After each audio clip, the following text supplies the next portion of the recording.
Et votre invité aujourd'hui dans la grande interview en direct sur Boursorama, c'est Nicolas Bavrez. Bonjour. Bonjour. Merci d'être là avec nous. Alors, dans cette crise des Gilets jaunes, jusqu'à présent, la stratégie de l'Élysée et de Matignon, qui était, on l'a compris, de tenir le cap, montrer qu'on ne cède pas. Cette stratégie, on l'a bien compris, elle a échoué. Qu'est-ce qu'on fait pour éviter, encore une fois, une nouvelle montée des tensions? Des gestes forts sont attendus, a priori un gel, des hausses de taxes sur le carburant. Qu'est-ce que le gouvernement doit lâcher pour faire tomber la pression? On a le sentiment que ce moratoire-là sur les hausses de taxes, ça ne devrait pas suffire. Alors, si vous voulez, le problème politique tient à deux choses. On a d'abord des manifestations avec des violences qui sont sans précédent depuis mai 1968 à Paris et qui sont en même temps réparties dans tout le territoire avec un mouvement qui est très particulier puisque c'est un mouvement, ce qu'on voit, sans leader, sans projet, c'est une jacquerie contre les taxes. Et de l'autre côté, on a un soutien pour l'instant de l'opinion française qui évidemment ne partage pas les violences, mais qui, depuis le début, soutient les Gilets jaunes et condamne la position du gouvernement pour de bonnes raisons, puisque ces taxes, d'abord, sont beaucoup trop importantes. Pas seulement les taxes, elles ont un impact régressif puisqu'elles frappent en priorité les plus pauvres et le monde rural. Donc, la priorité politique, c'est de séparer des gens qui peuvent être dans une violence radicale et le soutien de l'opinion française. Donc il est clair que là-dessus,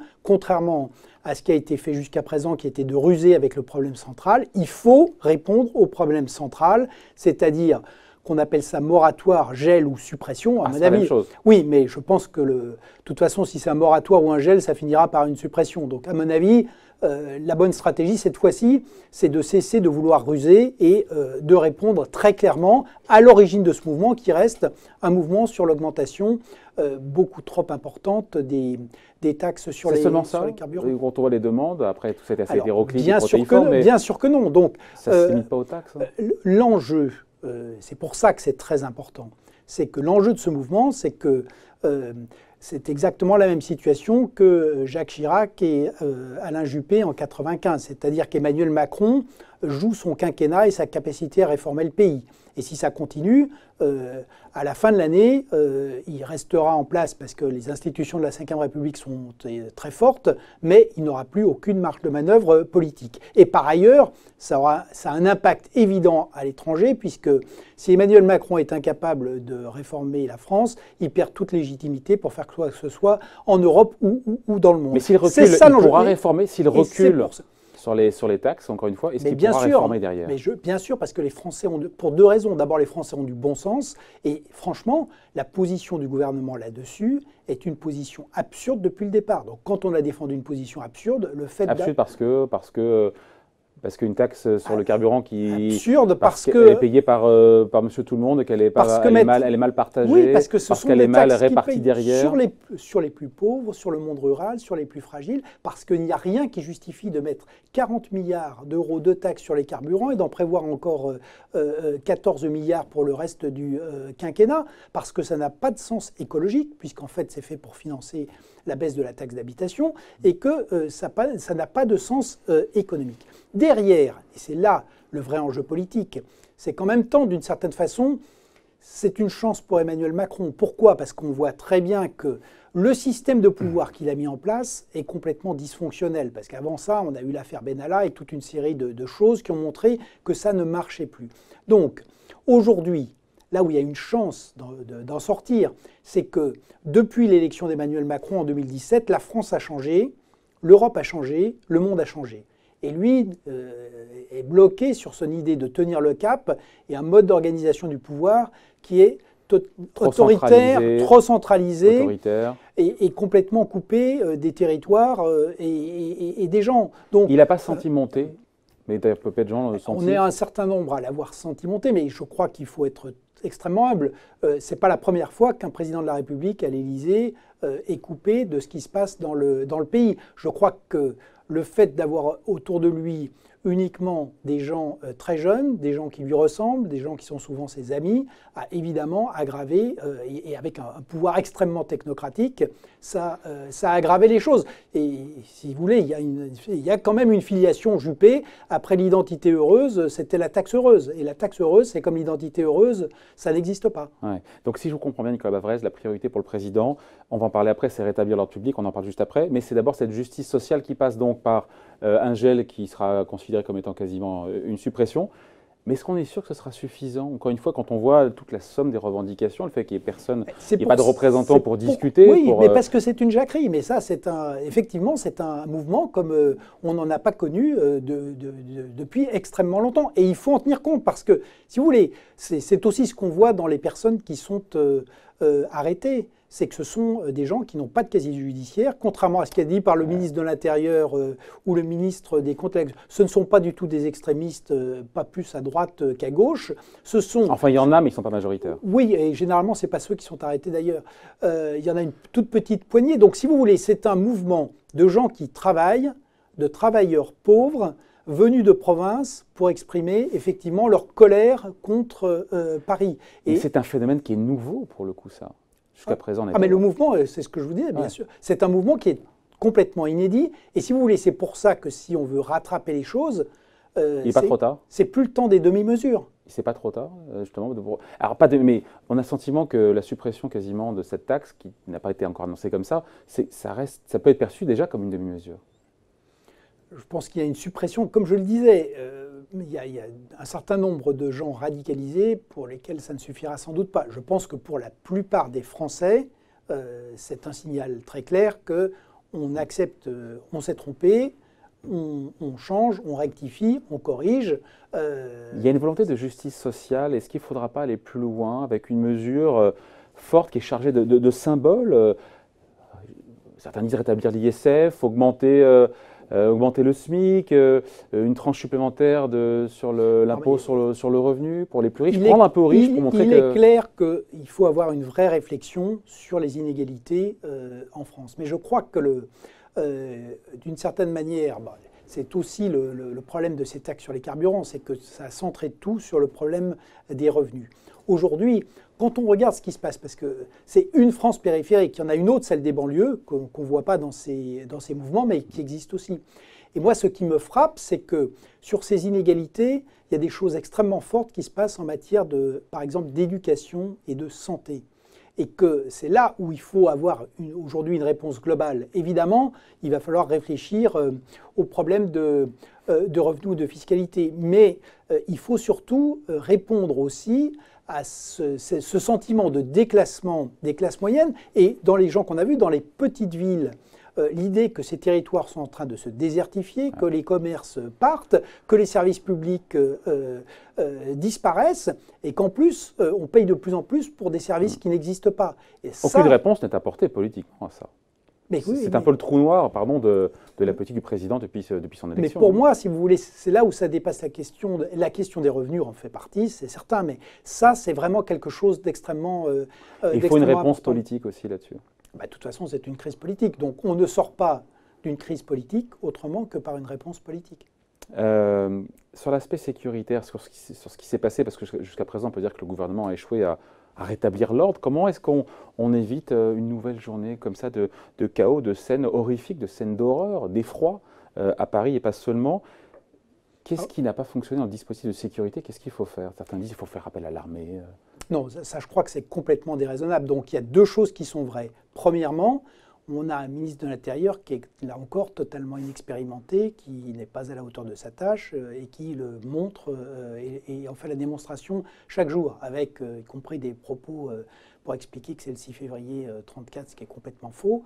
Donc, dans le positionnement, l'utilisation des forces, il y a clairement eu des défaillances. Mais il y a une chose qui est très importante, c'est que quand certains appellent à l'état d'urgence ou à l'intervention de l'armée, ça veut dire qu'on rentre dans une logique de guerre civile. Je rappelle que l'état d'urgence, à la suite d'attentats qui étaient commis par des commandos djihadistes sur le territoire, oui, il y a une menace très claire pour la sécurité du pays et des citoyens.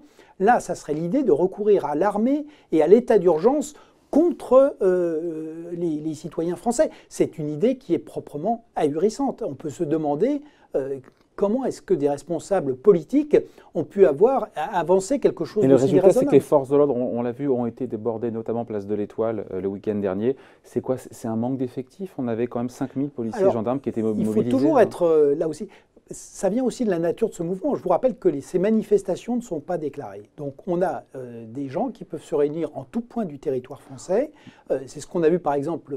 Personne n'aurait pu prévoir que la préfecture du Puy-en-Velay allait brûler, par exemple. Et on a des incidents sur tout le territoire. Donc il faut être clair. D'ailleurs, y compris, c'est ça la limite, c'est que par ailleurs, y compris si on faisait intervenir l'armée, je rappelle que ce serait une aberration, mais de toute manière, y compris l'armée ne va pas tenir toutes les villes moyennes de France pour protéger l'ensemble. Donc il faut repartir, si vous voulez. On ne répond pas à une crise politique par des moyens uniquement sécuritaires.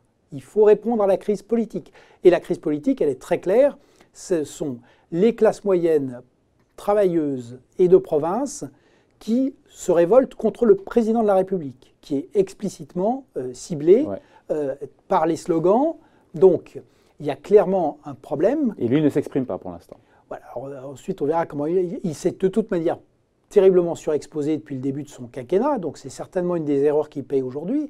Il faut regarder comment il prend la main, mais c'est là où la seule réponse est une réponse qui devrait être une réponse politique. Et finalement, le message des Français à leur président est extrêmement clair, c'est-à-dire que il l'appelle, puisqu'il appelle tout le monde à se transformer, et le message des Français à Emmanuel Macron, c'est que lui aussi doit se transformer. Et il doit transformer sa manière d'être et transformer son mode d'exercice complètement autoritaire, centralisé, technocratique du pouvoir. Ouais. Mais encore une fois, réponse politique qui passe selon vous par donc, la suppression de cette hausse de taxes, mais encore une fois, si ce n'est pas suffisant, avec de nouveau, comment on évite d'avoir ces mouvements de panique, ce chaos en plein Paris? Encore une fois, quelle réponse sécuritaire en vue du week-end prochain? C'est une course contre la montre. Non, mais on va pas, de toute manière, on ne va pas bloquer toutes les rues de Paris. Donc je crois que... Donc il n'y a pas de réponse. Il n'y a pas de réponse sécuritaire. Bien sûr que si. On va mettre en place... il y a toute une chaîne qui doit fonctionner. La chaîne du renseignement pour essayer de savoir où sont les risques d'incidents. Il faut sûrement avoir un dispositif... Mais si ça a dysfonctionné le week-end dernier, pourquoi ça fonctionnerait dès le week-end prochain? Parce que normalement, si effectivement il y a un geste important qui est donné, normalement, ce mouvement... Ce mouvement... Mais c'est pour ça qu'il faut une réponse politique extrêmement forte. Et en plusieurs temps, donc, d'abord traiter le problème qui a été posé, qui est le problème des taxes sur les carburants. Ensuite, annoncer qu'on va essayer d'avoir un espèce de nouveau pacte économique et social qui réponde à ce mouvement de désespoir d'une partie des citoyens français. Et enfin, un président de la République qui accepte sérieusement de se remettre en question. Ça veut dire terminer les petites phrases, un porte-pièce, les maladresses comme ça, on trouve un boulot en traversant... Vous savez, c'est le cardinal de Retz qui disait que pour un responsable politique, il est encore plus dangereux de dire des bêtises que d'en faire. Et je crois que la maîtrise de la parole présidentielle, effectivement, est essentielle, mais il y a aussi une manière d'être et l'espèce d'hyperconcentration. Si vous voulez, c'est assez simple. Il a cherché, pour le coup, l'hyperconcentration, c'est de son fait. Ah ben c'est lui qui l'a organisé. Donc il faut de nouveau qu'on ait un Premier ministre, il faut de nouveau qu'il y ait un gouvernement, il faut de nouveau qu'il y ait une assemblée, il faut qu'il y ait des partis politiques, il faut que tout ça soit remis en route. Il faut accepter également qu'en France, il y ait des corps intermédiaires. Si vous voulez, une des grosses occasions manquées de cette crise, c'était quand même la main tendue par Laurent Berger, et qui était l'occasion de ramener... Poser une convention sur le... Voulez, on a eu quand même à chaque fois... donc.